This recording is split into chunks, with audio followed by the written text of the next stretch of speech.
Hey everyone, Leilani here. Welcome back to the channel. And today I'll be showing you how to make vegan nilaga with tofu. First we're going to fry our tofu. I'll be using two kinds of tofu. So super firm tofu on the right and firm tofu on the left.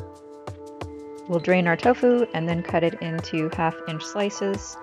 And you'll get about 6 slices per block of tofu this way. And then we cut into each piece into thirds. Then we're going to put oil on a griddle here that I have on the stove, and we're just going to fry the tofu.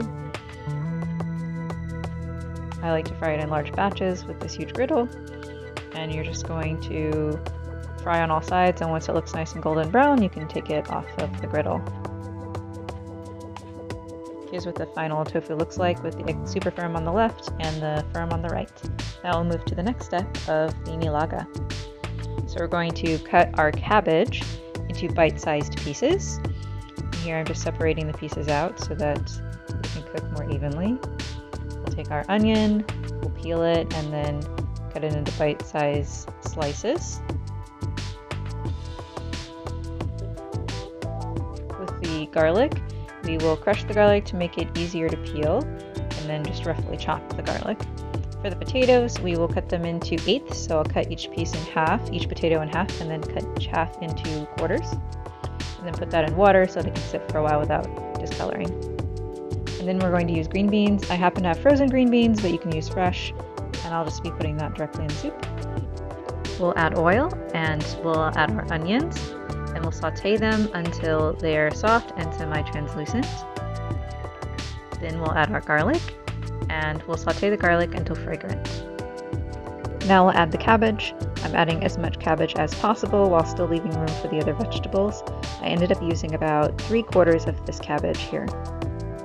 And now we'll saute the cabbage for a bit to soften it up and make room for the other ingredients. Then we add the potatoes. Now we're adding my homemade vegan fish sauce broth. This is about 2 or 3 cups of it. If you're interested in learning how to make this yourself, check out my YouTube shorts. Now I'm adding homemade veggie stock, but you can easily swap out for store-bought. I'm just adding enough to cover the vegetables when they're cooked. Now mix everything so the soup can cook evenly. Also, I realized I forgot to add black peppercorns to the soup. Definitely add black peppercorns for authentic nilaga. And then I'm going to put the lid on this and let it cook for about 15 minutes. And once it's been cooking for a while, I'm going to add some flavor enhancers. So the first one is going to be miso paste, which I have here, about 1 tablespoon mixed with the soup broth. Then I'll add mushroom seasoning. I'm going to add about 1 tablespoon to the pot. And then finally, I'm adding veggie bouillon, and I'm adding about 1 tablespoon as well mixed with the soup broth. Now, when the soup's ready, we'll know when the potatoes are soft. So here I can stick a fork through the potato easily so I know the soup is done. As the last step, I'll take it off of the heat and then add my frozen green beans and then stir that in. Now we're going to put everything together to make a hearty meal. I'm starting with rice. Here I have a mix of black rice and brown rice to make purple rice. Now I'm going to add the nilaga, and I'm going to add a nice mix of vegetables and the soup broth to cover the rice. And finally, I add the fried tofu. I found that 5 pieces was enough for me, but add more or less according to your needs. And here's the final dish. If you enjoyed this video, please consider giving it a like and subscribing to the channel, and I'll see you next time.